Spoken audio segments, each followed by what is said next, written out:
علیکم ورحمۃ اللہ وبرکاتہ۔ تکبیر تحریمہ، ثنا، تعوذ، تسمیہ، سورۃ فاتحہ اور کوئی بھی سورت ملا کر تکبیر کہتے ہوئے رکوع کی طرف چلے جائیں اور پھر رکوع میں پڑھیے دونوں بازو پہلو سے ملائے رکھے۔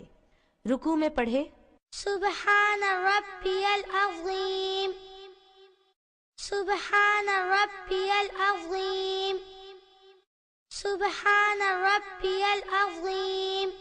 یہ 5 یا 7 مرتبہ بھی پڑھ سکتے ہیں۔ اس کے بعد یہ کہتے ہوئے سیدھی کھڑی ہو جائے۔ سمع اللہ لمن حمدہ، پھر کھڑے ہی کھڑے کہے ربنا لک الحمد۔ پھر سجدے میں جائے یہ کہتے ہوئے اللہ اکبر۔ سجدے میں جاتے ہوئے زمین پر پہلے گھٹنے رکھے، پھر ہاتھ رکھے، پھر دونوں ہاتھوں کے درمیان اس طرح چہرہ رکھے کہ پہلے ناک اور پھر ماتھا زمین پر آئے، اور ہاتھ اس طرح رکھے کہ انگلیاں قبلہ رخ ہوں،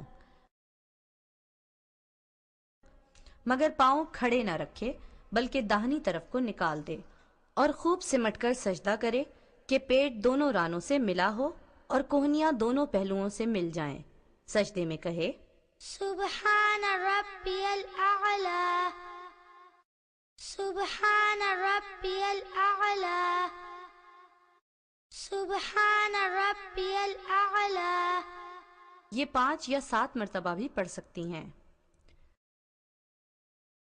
دوسری رکعت کے دوسرے سجدے سے فارغ ہو کر اس طرح بیٹھ جائے کہ دونوں پاؤں داہنی طرف کو نکال دے اور پچھلے دھڑ کے بائیں حصے پر بیٹھ جائے، اور دونوں ہاتھ اپنی رانوں پر اس طرح رکھے کہ انگلیاں خوب ملی ہوئی ہوں اور قبلہ رخ ہوں۔ جب بیٹھ جائے تو تشہد یعنی التحیات پڑھے۔ التحیات للہ والصلوات والطیبات، السلام علیکہ ایہا النبی ورحمۃ اللہ وبرکاتہ، السلام علینا وعلی عباد اللہ الصالحین، اشہد ان لا الہ الا اللہ واشہد ان محمدا عبدہ ورسولہ۔ ان سے ملائے اور شہادت کی انگلی کو تھوڑی دیر کے لیے اوپر اٹھا کر گرا دے۔ اتحیات سے فارغ ہو کر درود ابراہیمی پڑھے۔ اللہم صلی علی محمد وعلی آل محمد کما صلیت علی ابراہیم وعلی آل ابراہیم انک حمید مجید۔ اللہم بارک علی محمد وعلی آل محمد کما بارکت علی ابراہیم وعلی آل ابراہیم انک حمید مجید۔ آتنا فی الدنیا حسنة وفی الآخرة حسنة وقنا عذاب النار۔ اللہم انا نستعینک ونستغفرک ونؤمن بک ونتوکل علیک ونثنی علیک الخیر ونشکرک ولا نکفرک ونخلع ونترک من یفجرک۔ اللہم ایاک نعبد ولک نصلی ونسجد وعلیک نسعی ونحفد ونرجو رحمتک ونخشى عذابک ان عذابک بالکفار ملحق۔ اللہم انا نستعینک ونستغفرک ونؤمن بک ونتوکل علیک ونثنی علیک الخیر ونشکرک ولا نکفرک ونخلع ونترک من یفجرک۔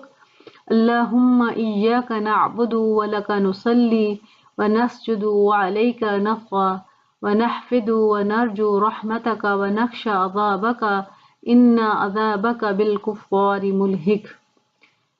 یہ دعائے قنوت ہے۔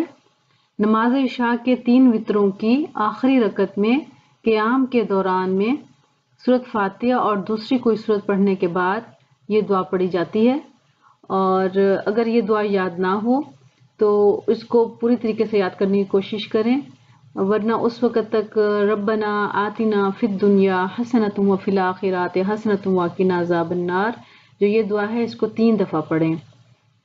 اگر دعائے قنوت یاد نہیں ہے تو 3 دفعہ ربنا آتنا فی الدنیا حسنۃ وفی الآخرۃ حسنۃ وقنا عذاب النار پڑھیں، لیکن اس وقت جب تک یاد نہیں ہوتی یہ دعا آپ نے پڑھنی ہے ربنا آتنا، ورنہ نماز نہیں ہوگی۔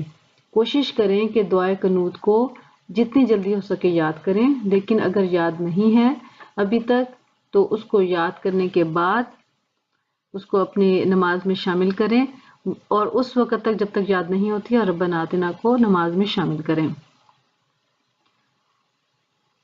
تو میں اس کو ایک دفعہ پھر ریپیٹ کر دیتی ہوں، اس کو پھر اچھی طریقے سے پڑھیے۔ انشاءاللہ جلدی اس کے بعد میں نماز کو ترجمے کے ساتھ ویڈیو بناؤں گی جس میں لفظی ترجمہ ہوگا ہر نماز کی چیزوں کا، کیونکہ ہوتا یہ ہے کہ کچھ لوگ مجھے یہ شکایت کرتے ہیں کہ جی ہماری نماز صحیح نہیں ہوتی ہے، کیونکہ نماز میں ہمیں بہت خیالات آتے ہیں۔ تو اس کا ایک طریقہ کار یہ بھی ہے کہ ہم نماز کے اندر جو ہم پڑھ رہی ہیں صورتیں، دعائیں اور تسبیحات، ان کے ہمیں مطلب آنے چاہیے۔ تو جب ہم نماز پڑھنے لگیں تو اس مطلب کی طرف ہمیں فل توجہ ہونی چاہیے تاکہ ہماری نماز جو ہے نا وہ بہترین ہو سکے۔ میں اسے ایک دفعہ پھر پڑھ دیتی ہوں تاکہ ہمارے اس کے تلفظ کی ادائیگی مزید اچھی ہو جائے۔ آپ میرے ساتھ ساتھ اس کو ریپیٹ کیجیے۔ اللہم انا نستعینک ونستغفرک ونؤمن بک ونتوکل علیک ونثنی علیک الخیر ونشکرک ولا نکفرک ونخلع ونترک من یفجرک۔ اللہم ایاک نعبد ولک نصلی ونسجد وعلیک نطغى ونحفد ونرجو رحمتک ونخشى عذابک ان عذابک بالکفار ملحق۔ اللہ تعالیٰ سے التجا اور گزارش ہے کہ ہمیں بہترین نماز پڑھنے کی توفیق اور سعادت نصیب فرمائے، آمین یا رب العالمین۔ السلام علیکم ورحمۃ اللہ وبرکاتہ۔